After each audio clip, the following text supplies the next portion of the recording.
Let's move on to Scenario 2 and go back to the MAC website. Now that your English team is rolling, you've had opportunity to view Module 2 and your understanding of Common Assessment may have been validated or challenged.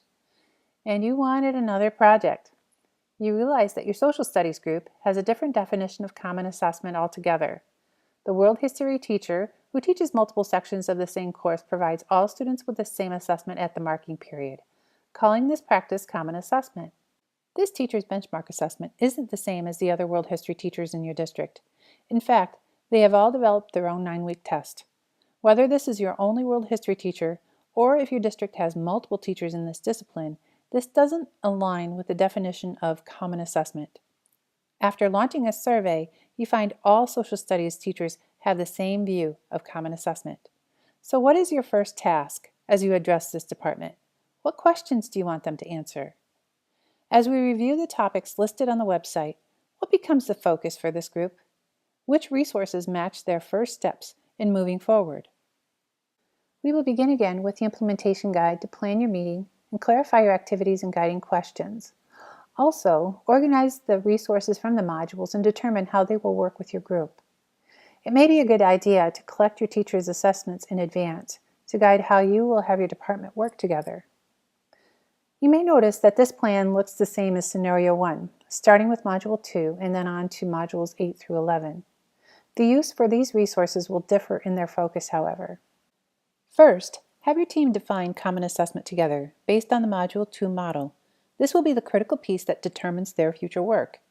Then, use Modules 8 through 11 as rubrics for your teachers to evaluate their work against sound assessment construction practices. The videos can serve as a scoring guide to assess their own development skills. These are samples of guiding questions that you could use.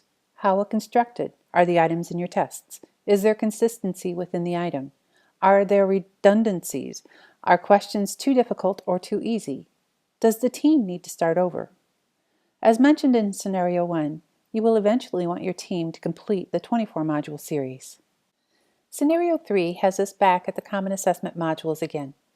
This group has spent extensive time in training and in developing Common Assessments. They have a working definition of Common Assessment which guides their work.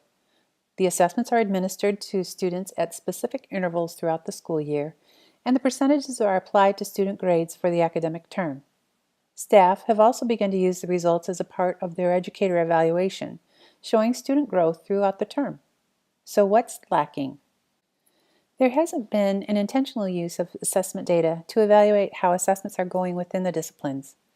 All science teachers, for instance, do give the same assessments for biology, but they haven't discussed the data together as a team to determine how students are performing across the discipline on the assessment. Common assessments are a good way to get information about classroom instruction and student performance. When disciplines meet together, they can identify trends. If standards seem to be missed frequently by students, several questions can arise. What strategies did we use to teach this standard? How much time did we dedicate to this concept? Are the assessment questions fair or reflective of what we actually taught? As we review the topics listed on the website, what becomes the focus for this group? Which resources match first steps in moving them forward?